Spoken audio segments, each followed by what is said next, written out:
Folks, hello and welcome to Tavern Chat. I'm your host, Eric Tenkar, your bartender in the OSR, your main proprietor of the Tenkar's Tavern blog. I am, I listen to you, all right? My audience, my followers, my community, and I've had numerous requests for me to do an episode covering the MCDM RPG. So, I guess we got to. Now, this is, I believe, Matt Colville, and he's not using Kickstarter, he's using BackerKit. Why is that? I suspect BackerKit gave him a good deal, and he's getting to keep more of his profits than if he was, using Kickstarter. And somebody of his stature in the gaming community going directly through BackerKit makes BackerKit a much more viable crowdfunding platform directly, not just an add-on to Kickstarter. So we're doing this on Sunday night, the 17th of December, 2023. It is just over $3,230,000. Its goal was $800,000 US. So it has quadrupled its goal 4 times. It's got nearly 19,000 backers and it has 18 days left. And yes, I have not backed it. Wow. I mean, curiosity is like, well, why not back it? I'll get into that reason. Or reasons. What this game is, it's a fantasy RPG where your character starts at level 1, already a hero. Well, for me, that is already a strike. All right. I prefer my games where is my character better than the average peasant? Certainly. Is it maybe a destiny for them? I'd hope so. But the destiny has to emerge throughout the gameplay. Starting at first level, already a hero, maybe even locally famous. You might meet in a tavern or start in the middle of the action in media res. Been done before. It's happened many a time, and actually, it isn't a bad way to start a campaign. It's just a bad way to start an adventuring session in the middle of the campaign, because then you have to railroad your PC characters. Whether you're a group of local heroes sent to investigate mysterious goings on in the nearby haunted wood, or famous mercenaries plotting and scheming in the big city, the MCDM RPG makes building adventures and fighting monsters fun. We wouldn't be playing these games if they weren't already fun. If it was work, and we weren't getting paid for it, we wouldn't be doing it. There's no reward. The reward already is playing RPGs is fun. If it isn't fun, and I've again heard the argument that, well, even a bad RPG session, even a bad campaign, even a bad DM is better than no gaming at all. No gaming at all is better than bad gaming, my opinion. But in any case, basically, any adventure or story you're running in your current fantasy RPG, you can do that in this game, assuming your characters are already heroes. Just in a more straightforward and fun way. Well, this again, this is fun, right? Fun is the key word that we're using here. It's already fun if you enjoy it. Unburdened by sacred cows from the 1970s. Oh, already adding on the reasons. Now, again, this isn't aimed at me. I understand that. But man, what a whack about it. What this game is not. You can absolutely run epic games with heroes exploring dungeons. But this game is not about dungeon crawling. You don't track torches or rations or worry about running out of light. So, two things there that stand out. You don't track torches or worry about running out of light. It's the same statement, essentially. He says it twice. Why is he saying it twice? Because he is aiming for those that looked at Shadow Dark and went, oh, tracking light. Oh, my head explodes at the complexity. Oh, no, that's just too much work. He's aiming for that crowd. And he's successful at it. I'm not saying he's not. 3.2 million. Nothing to sneeze at. Imagine if Watsy was getting their share from the OGL that wasn't. You can plunge, heedless of danger, into a dark and haunted forest. But this game is not about exploration. I think you should have actually emphasized the not as opposed to the about, but whatever. No hexes to explore. This isn't old school. This isn't a hex crawl. This isn't a sandbox. This isn't any of that stuff. By focusing on the core fantasy of epic heroes fighting monsters and tyranny, we think we can deliver a better experience for your friends and your table. Draw steel. Fighting monsters in this game is a dynamic, action-oriented blast. Well, there you go. You should be sold on that one right away. Heroes and monsters often have abilities that knock their opponents into walls, through doors, and into each other. Every hero has a small array of cool, thematic abilities they can use every round. You gain resources in this game as you play, so battles get more epic as they go. No slog. The game uses 2d6 plus a handful of d4s and d8s. When you attack, you roll 2d6, add one of your tributes, and that's how much damage you do. Your attack roll is your damage roll. You cannot miss. Wow. Wow. This sounds real exciting. This really sounds like a game that's going to be challenging or interesting. Oh, no. It isn't any of that stuff. This is the everybody gets a trophy, everybody gets a reward. Nobody fails. You cannot miss. No more wasted turns. No more burning resources on spells, only for your target to save. Wow. Negotiation. We love fighting monsters, but there's more to the game than that. Certain NPCs can be negotiated with to get them to change their allegiance or reconsider their actions. Technically, any NPC can be negotiated with, but there's usually only one per adventure. These NPCs have stats like patience and interest. We also plan on rules for research and crafting to let players unlock ancient secrets and build wondrous marvels. We have ideas for how to make language fluency relevant. Okay.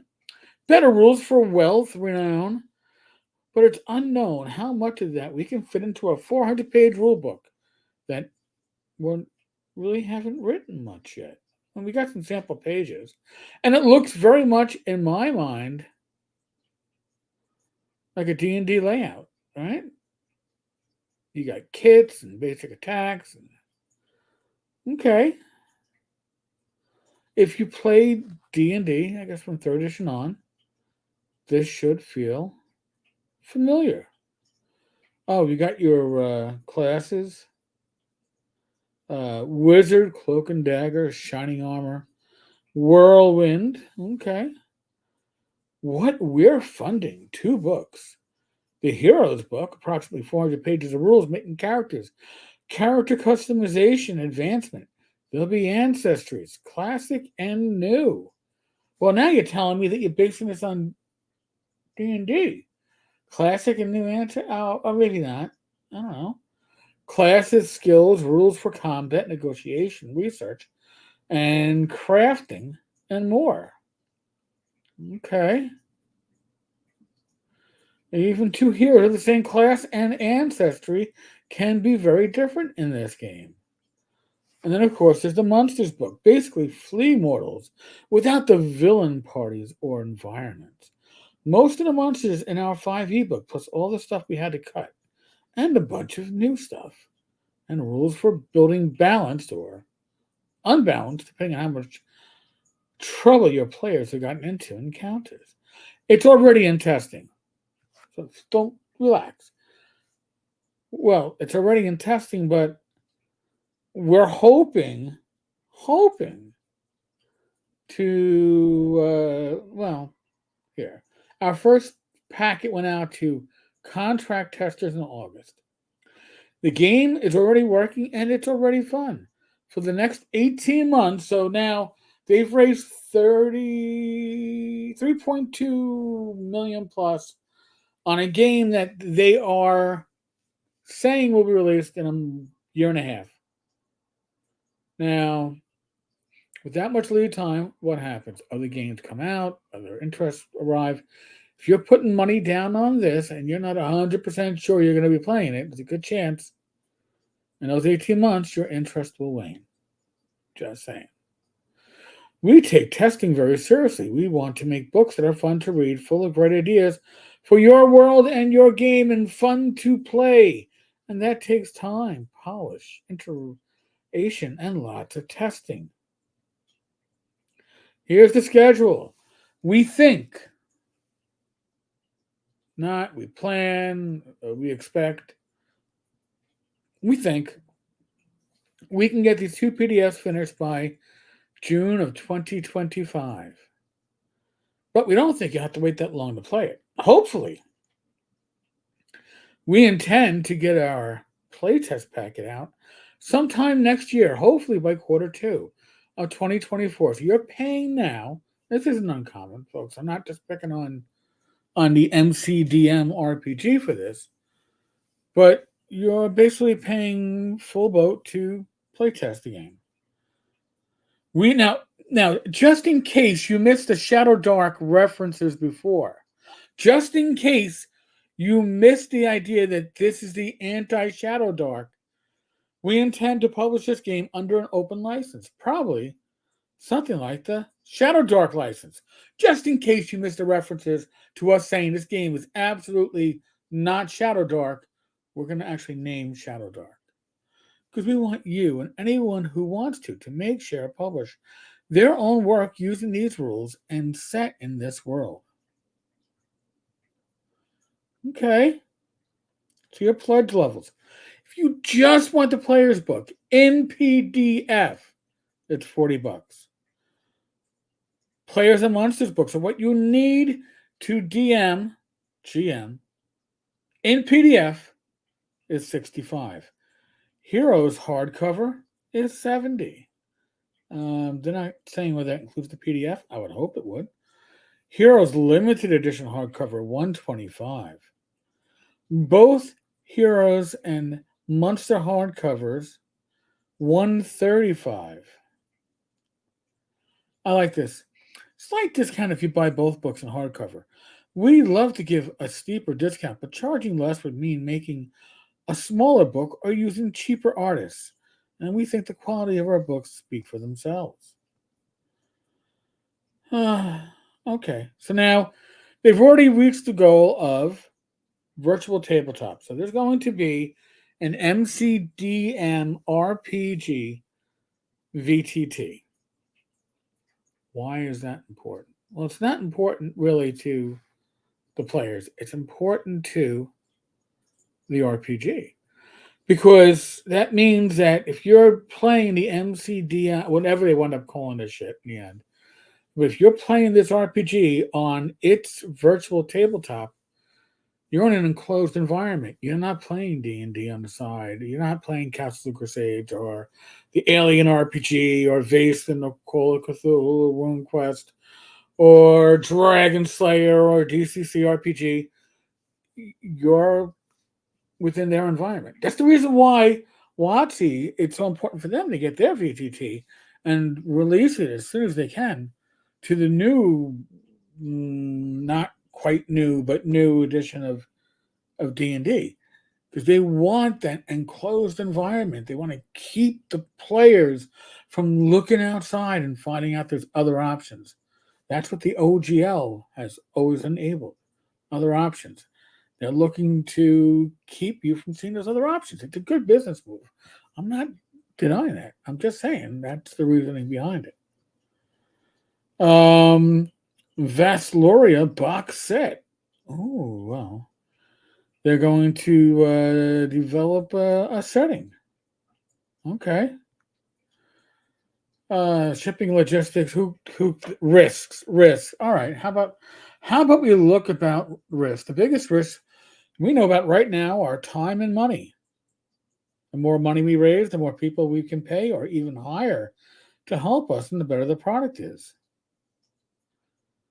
So we think getting this product done is relatively low risk. The risk is just how long will it take? Again, time frame, you're paying for something that at minimum they're expecting 18 months to polish and get out. And the reality is games rarely release in the time expected, especially when they're crowdfunded. So the next biggest risk is just expectations. Well, I have little expectations. I'm not saying that if somebody, I don't know, gifted me this game, or if they're, when the beta goes out, if they do an open beta, would I look at it? Probably. Am I going to put my money to back this game, which won't be out for another year and a half? That's telling me, flat out telling me, that the tropes that I enjoy in RPGs are, well, they're sacred cows that need to be unburdened. It's not for me. Now, it might be for you. I'll include a link for this in the show notes. Maybe you'll find something that you like. Like I said, it's not for me, but it definitely has an audience. Not saying it doesn't. That's a nice amount of pocket change that has been raised, and it's got another 2.5 weeks to go. So good luck to Matt, and good luck to the backers. I'd love to hear the feedback when the beta comes out sometime next yearish. All right. On that note, folks, next live stream is Wednesday. We do have special guests lined up. That will be Talking Crit, 8 p.m. Eastern, 7 p.m. Central, Wednesday night. In the meantime, there'll be some more lucky videos like this for your perusing pleasure. All right, folks. As usual, be safe, be well. God bless. Roll those dice. Roll them well. We'll be back again tomorrow with the usual shite.